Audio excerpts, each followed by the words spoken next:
Hello, friendly neighborhood nerds. If you want to hear interviews from industry pros, get first looks, and have access to endless comic content, don't forget to like, subscribe, and ring that bell! What up, friendly neighborhood nerds? This is Judah Rad, and I'm here with Robo and Ree. Today we have a very special guest. He writes WARCORNS, Combat Unicorns for Hire, and his new Kickstarter is launching today. We would like to welcome Garrett Gunn to another episode of The Kick Boost. Boost. Thank you. How's it going today, Garrett? You like that Good, death metal man. scream? That was, the death metal intro was pretty sick. I like that. Yeah, it was great. So, tell us a little bit about who you are and what your comic book journey has been like so far. Oh my gosh, that's such a heavy question, man. I left the army in 2015. I wrote my first comic book when I was deployed to Afghanistan. And when I was medically retired from the army, I was like, I have no idea what I'm going to do with the rest of my life. I've loved comics for my entire life.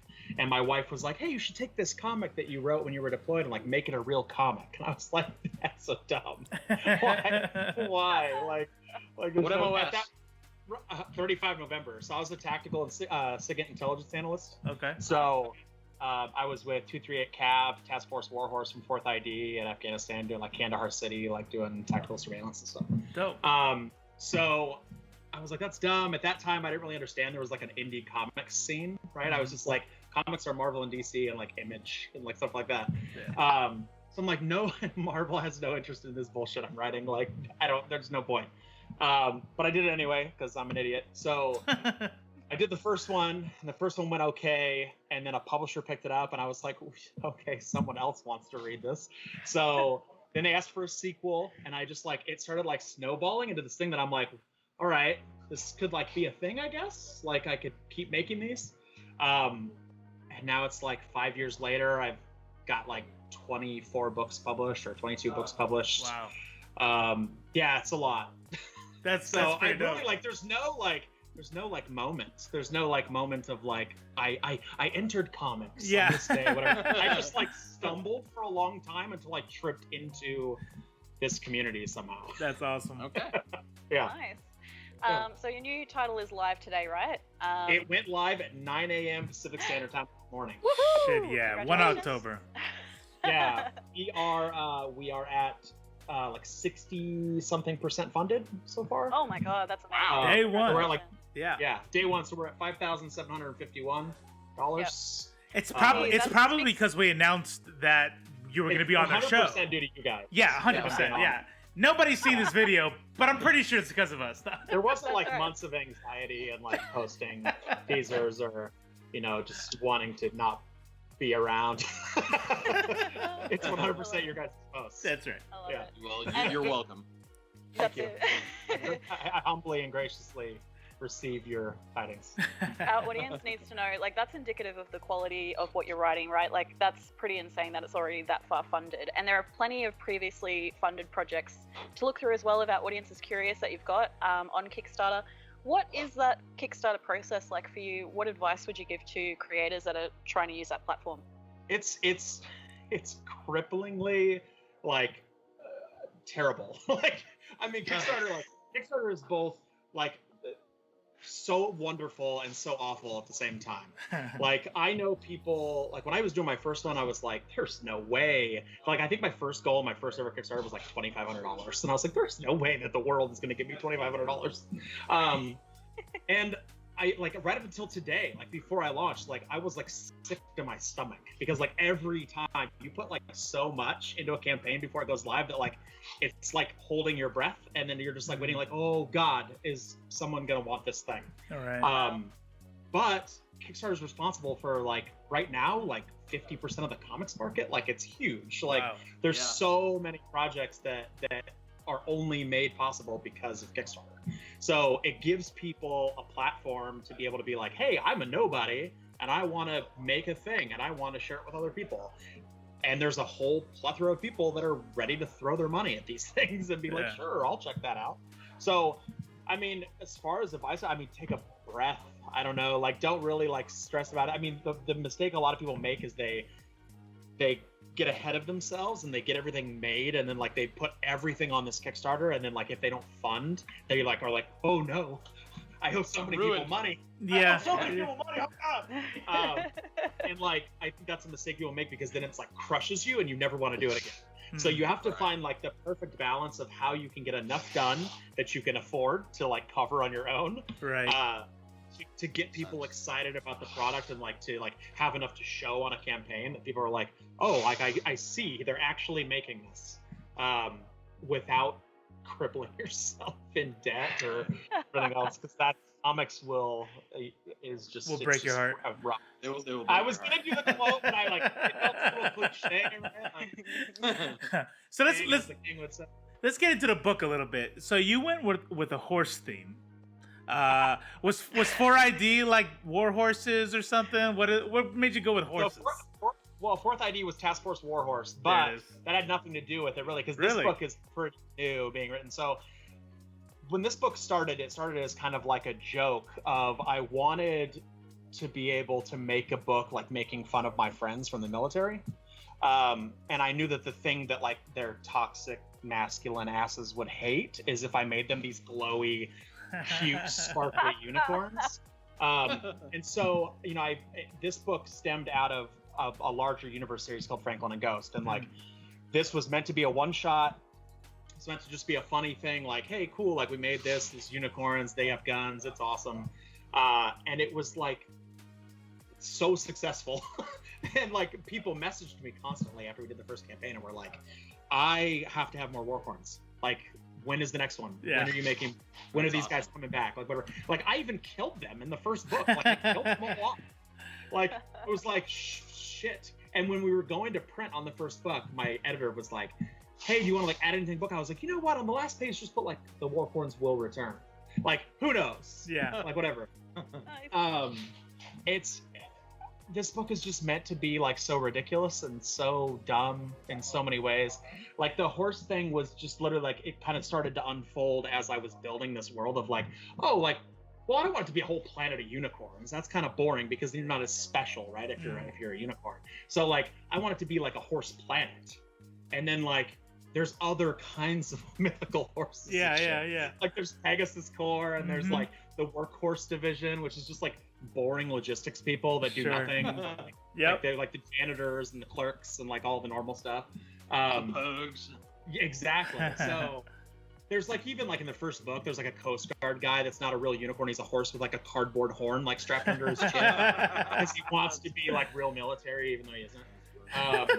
So it was literally it was just meant to be a joke, and people just liked it so much that I was like, well, now I have to develop a world around these guys. And it kind of just unraveled into this world that I'm like now obsessed with and just can't stop like writing about. That's awesome. Amazing. Yeah. I'm glad you mentioned that you're in the military, because you're not decked out in grunt style, so it would be hard. It'd be hard to tell normally. I got the medium fade, and I've got like a big flag tattooed on me and a bunch of stuff. Do you have a hat? Do you have a hat? Do you have a hat that says "I served"? Or no? Just kidding. All right, so Judah died. R.I.P. Judah. No, he's fine. He had some technical issues, and he may or may not join us for the rest of the video. If not, thank you, Judah, for that amazing intro. You kill it every time. Back to Garrett. He's like, intro, I'm out. That's it. Like, I've done it. Cut. Yeah. So I'm curious with this new Warcorns title that you've put up today on Kickstarter. It's such a crazy and cool concept, as we all discussed. Can you give our viewers a lowdown on what they can expect from this next book? Yeah, so this new book is called Back to Basics. So basically the last one shot, everybody died. They all did their mission poorly. And so with this, because there wasn't really a lead-in of anything after that book, I was like, I had a lot of people that were messaging me being like, how did they get there? How did the Warcorns get started? How whatever. And I was like, you know what? We're just going to go all the way back to when they first were recruited. And I was like, we're just going to start there, and then we'll Quentin Tarantino it. I showed you the end, and I'm going to go back, and we're just going to work our way all the way back to that book. So this book was like, we called it Back to Basics because quite literally they're going to basic training, they're going to AIT, they're going to their first duty station, they get their first assignment, first mission, So this story is kind of how they met, how specifically Gunny and Big Sarge and Floater met in basic training, and kind of like bonded, and then when they get to their first duty station, meet what we call flyers in our book, which are the douchey Air Force guys who are just like, yeah, like it's cool. Stay at the LZ, bro. Like, you guys got it. It's no big deal. So accurate. He's like bomber jacket, just like smoking a cigarette when they meet him, lean back in the chair. It's just like it's cool. Like, I got this under control. So it's just like very much just, we can just get to find out where they started. After they, get assigned to their new squad leader, their new squad leader is Staff Sergeant Kill. Staff Sergeant Kill is very much like the Full Metal Jacket. Like, I've been in the military for 25 years. I don't care about anything. Everyone dies. Get over it. They show up and they're kind of like, cool. Like, where's the rest of the platoon at? And he's like, yeah, everyone's dead. And they're like, what? And he's just like, yeah, like, they weren't up to snuff. Like, that's, so you guys are the replacements. So let's go on mission. And they're all like, oh, this sucks. Like, what? So, like, his name is Staff Sergeant Kill because he, like, famously will sacrifice anybody he has to achieve the mission. Right. So, they get with this guy. They're very hesitant. They're very scared. They're very anxious of, like, what is going on. And they get called on a galactic mission to go stop these terrorists that have escaped from a planet called Dephilion. People who are fans of the Franklin and Ghost universe will notice that the incident that's being referred to in this book is the cataclysmic event that happened that launched the Franklin and Ghost universe. Because we wanted to bring those two universes back together again. Like, we did it with the first one shot, and we wanted to remind people, like, hey, like, these people exist, like, together. So basically they get a call that there's these terrorists have set off an explosion as a means of, like, a distraction so that they could escape this planet and get away and try to, like, get help to come back and attack the planet. So they kind of they bring in the WARCORNS, like, dispatch this, like, WARCORNS Alpha team to try and stop these guys. Mm-hmm. And they find out that there's a lot more going on than what this planet's kind of telling them. And there's, maybe the terrorists aren't necessarily the bad guys.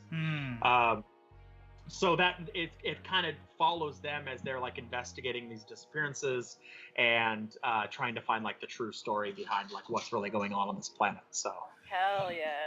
So it's a lot of fun. It seems really dope. A lot of the references that in your story, obviously, you bring in from your military experience, from even the jokes and the nicknames and stuff like that. Yeah. But one thing that I did notice was that, especially with the crayon eating,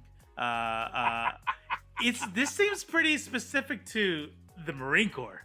And so, is there any reason why you decided to, like, make this a parody on the Marine Corps with the grunts, right? The WARCORNS seem to be modeled after Marines more than Army. So they are. It is very evenly distributed. Okay, all right.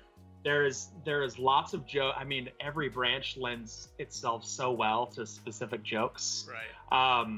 And you sort of, like, in the first one shot, we were very clear about, like, like, Floater has an inflatable rubber ducky that shoots out of his utility belt, like, when he gets wet. Okay. Yeah, so he's the Navy dude. Obviously on the joke of, Navy uniforms get wet and turn orange. Like, why would that make any sense? Like, it rains and, like, whatever else. So he's constantly, like, Gunny will get mad at him and, like, smack him into the water cooler, and he, like, it explodes. He can't get up. He's like a turtle on his back. He can't get off this air tube. Big Sarge is the representation of the Army. He's always injured. Every time you see Big Sarge, he's always got, like, Band-Aids on. He's always on profile. He can't walk. He's limping. He's like, Damn. He's just like the beat down, shitty, like, always broken one. Floater's got the inner tube. Gunny's the crayon eating Marine who uses few word to do big mission. So you realize I'm incredibly offended on Big Sarge, and I will be pressing cancel Garrett Gunn after this on Twitter. Just as a very broken former Army soldier, he is a representation of my experience, and it is completely accurate whether you're offended or not. Facts. So like, there's aspects in the story of everybody's always asking like, are they like the Marine Corps? Are they like the Navy? Are they whatever? We wanted it to feel like if you had taken all the branches and just scrambled them up and put them in one thing. Like there is specific kind of, when they go through training, there's very specifically like almost how you would go into a certain branch. There's very specific things that WARCORNS are selected for. Like Gunny's a heavy arms, he's all bullet magnet, just go in, spray and pray like crazy animal because he's a Marine, and that is every Marine I've ever met. Arrow is the intel guy, and Overwatch and all the reconnaissance stuff like that. Big Sarge is the grunt, man. He's just like, sure, I'll corral all these idiots and make them do the thing I want them to do. So they're not specifically anything, but originally when this series was made, I wanted those jokes because that was the point, was to make fun of all my friends. Right. And in the initial one shot, when Gunny eats crayons based on the color he eats, he gets special powers. So like he's like Gunny, get mad, Gunny eat red, and eats red, and it hulks out and goes at people. So you're seeing the beginnings of that, where he obviously has an affinity for eating these things. That's right. And eventually they kind of find that out, and they're like, maybe we're gonna start lacing Gunny's crayons with stuff, because he's gonna eat them anyway. That's right. So, it's the whole thing is meant to be a giant joke, and is meant to just not think too hard about it, and just be like, these are all dumb idiots that are just trying to survive this world. But there is very specific and very intentionally offensive military references throughout the whole thing. So look, I've tried not to get into the habit of kink shaming anybody, but has this title got you any brony or a furry attention? I feel like Absolutely. It would. Yeah. Absolutely. Even the overarching series, Franklin a Ghost, which is a humanoid fox, people from the very beginning of that, people were I'd get friend requests from people in groups and stuff, and I'd be like, what groups are these people in? And I'm like, it's furries from around the world, and I have a furry from Australia who backs every campaign and is sure, whatever you want, send it to me, whatever. Representation and matters. at first I was kind of I wasn't surprised, but I was okay, it's strange, but whatever, I don't care either. I also am not a kink shamer. Right. And then I was my wife was like, why don't you embrace that shit? She was like, you should be joining all those groups. You should be posting that stuff. And I did, and it's just unleashed the floodgates of just That's pretty dope. That's pretty dope. And tons of stuff. I think it's great. I'm you know what, man? If you want to fuck a unicorn, fuck a unicorn. Fuck a unicorn. Give a shit. Yeah. Who gives a shit, man? Let me tell you something. If somebody ever said, hey, here's a project for you, I need you to come up with a world that appeals to military veterans and furries, go. I would be like, I don't know. You did it, bro. You fucking did it. Yeah. We even in we try to also really make it shock and awe, with this book too. There's a very clear page in the first issue of their asses just out, they're getting the peanut butter shot, and instead of it being penicillin, it's what turns you into a unicorn, and it's they're all just bare-assed across the page, and I'm oh, they're gonna love this. I'd be lying if I didn't say that some of the panels and stuff, I'm haha, that's for you guys. Sure, enjoy that. Awesome. Yeah. So you kind of answered this already. So you told us why we're at basic training now. You told us what this next installment has to offer. But I kind of wanted to change it up a little bit and ask, so when you first get into comics, you're first writing these stories, there's a lot of lesson learns. There's a lot of okay, I fucked this up. I did this, I did that. What can we see different from you as a writer in this book? Is there anything different that you did because of a lesson learned from the past? I mean, yeah, so there's a lot. I mean, when I first started out, it was very much the same as anybody else who's an amateur comic book writer who's I've got to be the next Robert Kirkman. I got to write the next Walking Dead. I got to write the next, great American comic book, right? I have to do this. I have to find something that appeals to everybody that will sell 100,000 copies and will make me famous. I made that mistake for a very long time in the beginning, and I got very burnt out in this industry, like trying to, just dealing with people, and like I was scammed by a bunch of people. Like a Marvel artist scammed me out of like $7,000 on like my second book, and I was like very quickly becoming just so over comic books. And I was like, man, was it Greg Land? Was it Greg Land? No, I'm just kidding. No, it wasn't. Just kidding. And I was just very like quickly just like starting to resent like this business that I was in, that I got into because I liked it. Mm-hmm. And so, I had like my Fantastic Four moment, like where my wife was like, "You got this book, Franklin and Ghost? Like, what is it?" At the time, it was called Sherman and Ghost, which is a much worse name. And my wife was like, "You should make this. This is the thing you really like." Like, I was like, "Yeah, but nobody cares about a book with like a psychotic fox and like whatever." This is before Guardians of the Galaxy came out, by the way. And we got Rocket Raccoon and shit, which is like, so I was like, nobody cares about this book. She was like, yeah, but you like it. It's your favorite thing you've written. She was like, so just do that.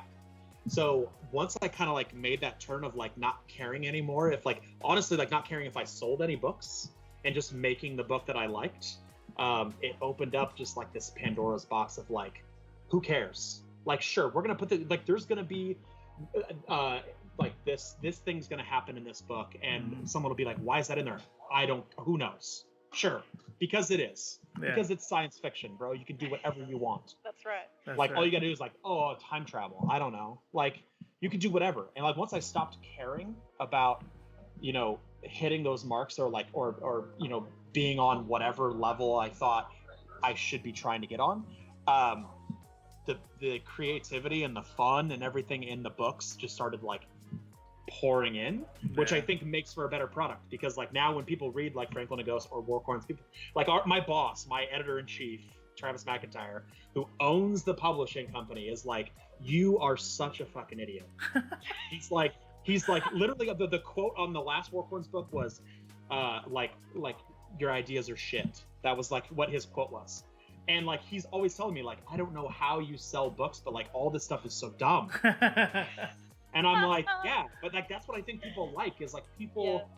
There's enough Sandmans in the world. There's enough Watchmen. There's enough Batman. Like, that's right. Like, do something weird. Like, do something different. Like, who gives a shit? Like, I might sell 100 copies of something. I might sell 10,000. Who knows?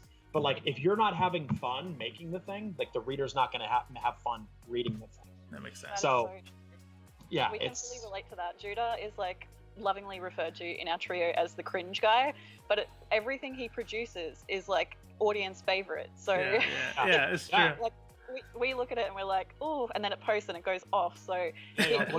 I get it. Yeah, that's right. I love that. And I think like, the other thing is trying to like constantly find new things that like people haven't seen before. So like, we haven't talked about it a ton, but like, with this new WARCORNS book, we've launched what's called the MXperience. And the MXperience is we're trying to incorporate voice actors into our comics. So with WARCORNS #1, like when you get the book, you're going to open it up and there's going to be a QR code inside. And when you scan it, it's going to load either through your phone or headphones or whatever. It loads a whole audio performance of the book. So like sound effects, everything, like, Sean Schemmel is a buddy of mine and a co-founder of my company, who's the voice of Goku from Dragon Ball Z. Like, he's voice directing it, and it's like, when you see them on like the field shooting guns, you're gonna hear those guns in the audio. You're gonna hear like them running. You're gonna hear the footsteps. You're gonna hear the voices, and all the voices we're using are all professional anime and cartoon voice actors. Wow! Like, we've had some of the biggest people like Master Chief audition to be in it. Like, tons of stuff. So there's a lot of people that are like getting involved in this, and that's just something we're putting in this campaign. Nobody's paying any extra money for it. Like, we're just gonna do the first one, and if people like it, like stretch goal, like on the stretch goals, we can unlock book 2, book 3, book 4, and like you're gonna be able to listen to the whole thing being acted out as you read the pages. Like, it's gonna be super sick. So we think it's gonna be fun. I think it creates a new immersive experience that like, you don't really get from comics. I love like the old 70s Power Records, right? Like when you like, you open a book and it's like Captain America comes in and saves the day. Like that kind of like thing. It adds to it, right? It's like overloading all your senses, not just visually, but like, auditory, like everything. So we wanted, like, you have to always try to even if it's a gamble, even if it's a huge risk, like nobody could want this. People could, like, the first one come up and be like, I don't care about this at all. But a lot of people seem to like the idea, so you have to be willing to experiment and throw yourself out there and like take risks with your books, because if you don't, you're just gonna be like everybody else. So that sucks. Amen. So. Hey, going back to your editor-in-chief, I want to know what your creative team was like to work with on this series. My God, they're amazing. So I'm very picky about the people that I work with, because I write in a very because of my disabilities and stuff, I have a very hard time dealing with like minute details. Like I get lost in the details, and to the point that it just kills it for me. So when I started writing comics and people were sitting down like, here's how you got to format a comic book, and here's how you do it, I was like, that sucks. Like I don't want to have to do that, because if I have to sit there and go, okay, here's page 1, panel 1, here's like we pan to this, we pan to that, like that sucks to me. Like that's boring. I want to just write the story. So like I started creating like my own format for storytelling, and very quickly I've met artists that were like, yeah, I don't want to fucking draw this because I don't want to have to think of what I'm going to draw on the panel. I want you to tell me. And then I met certain artists that are like, this is amazing. You're telling me that I can draw whatever I want as long as this stuff's in there. And I'm like, yeah, do your thing. And every single one of those people that's done that has far exceeded any sort of like, standard that I had set by anything I was doing. So like, the creative teams that I choose to like surround myself with are people who are as invested in the product as I am. Yeah. And, when we did the first WARCORNS book, like Kevin killed it on the look of that book. Like it was very traditional looking, very like, traditional comic book style art. But the colors were still bright. It was still amazing. But like when we went to do this new series, Franklin and Ghost is in development as a TV show right now, and they're in the same universe. So like we knew that the WARCORNS were eventually going to show up in this TV show, and we wanted the art to be pulled closer to what these guys are going to look like animated. So, I found this artist, Kit Wallace, who like I knew from like observing other projects he's done and stuff. And I was like, look, dude, your art is insane. Like, and this book is insane. Like, I want you to just do whatever you want. Like, here's the parameters, here's the dialogue, here's the actions, do your thing. And he like tons of stuff was his own idea, like that he just randomly came up with. Like you'll see little chibi unicorns like flying around in the book. It's like imaginary friends. Those are all kits. Like he just added those. I was gonna ask that. Yeah, like, they're fucking hilarious. It's so great, and it's so good, and they came out so good that like we ended up writing a whole backstory for these like imaginary friend unicorns. Yeah.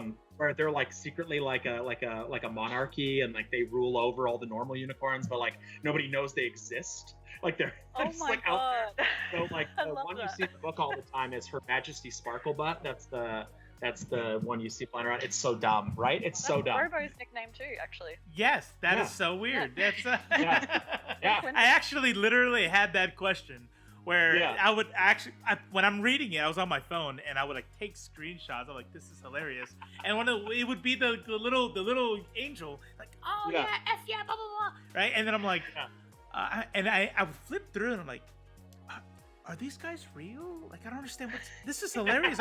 And so that's awesome that there's a backstory for that. Well, that's like, and it's that. What's funny is they're supposed to represent like the, like the audience's reaction to the art. I see. So like when you see Floater wearing like the BCGs, like, and this little unicorn's like, you look fucking stupid, dude. Like that's what we want people to think. We're like, yeah, this guy does look dumb. Like this is great. So they're so much fun. That's awesome. But so the whole creative team's amazing. Everybody. Yeah. So to wrap this up, you told us a little bit about the stretch goals as far as like the QR code and all that.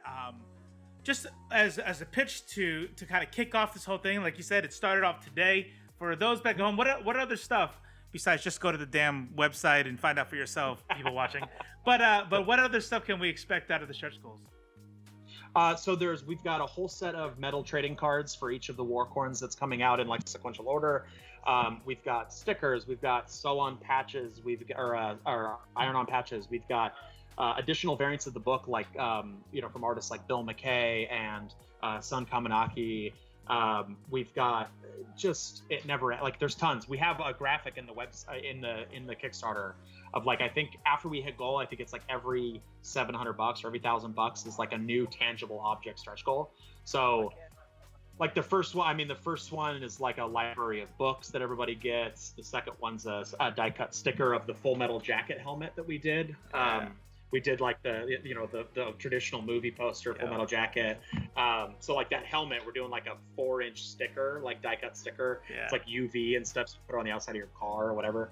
After that, it's like metal trading card of Big Sarge, and then the next one is Floater and Ghani and Arrow, and then like Staff Sergeant Kill, and it's just like continues on, and it's everybody that back, like all our stretch goals are for anybody that backs for a physical copy.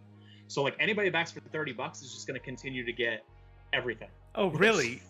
So you hit the physical copy, and as the rest meets it, they're gonna all get that. They don't have to keep. Yeah, exactly. Wow. So no matter what happens, right? Yeah. So no matter what happens, everybody that some on the last campaign, a lot of them we did were like, well, we wanted to do something crazy for a stretch goal, but it was really expensive. So we were like, well, we can only give it to people that back for 100 or more, or whatever. So with this one, it was like, cool. The only physical thing you can back for is $30 is where it starts, because it's a 100-page graphic novel. Mm-hmm. And so like if you back at the $30 level, every single thing that gets unlocked, everybody gets it. Like unless you did the digital copy reward, everybody gets them. My wife is gonna be so mad at me.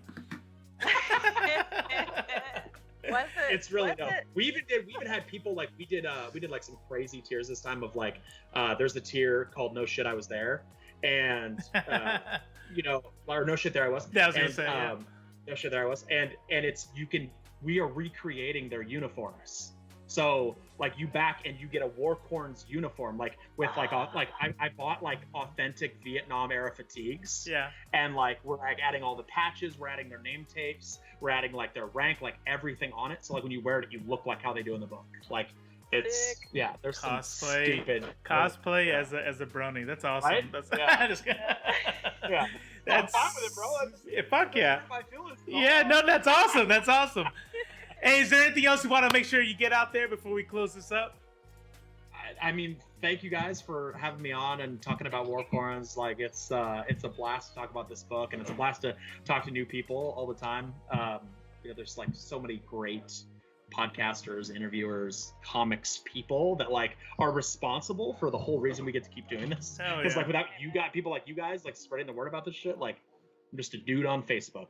Awesome. So if anybody wants to see more of my stuff, I'm Facebook, Instagram, Twitter at SomeWriterGuy. And yeah, go to warcorns.com and back the Kickstarter. Hell yeah. Ladies and gentlemen, NBs, vets, furries, bronies, thank you for joining us with Garrett Gunn. Garrett Gunn, thank you so much for your time. Absolutely, thank you. Absolutely. Hey, don't forget, wash your hands, wear your mask, and for the love of fuck, go out there. Subscribe, ring the bell, and be free. Follow our links and watch our show because you want to and not because of the threats.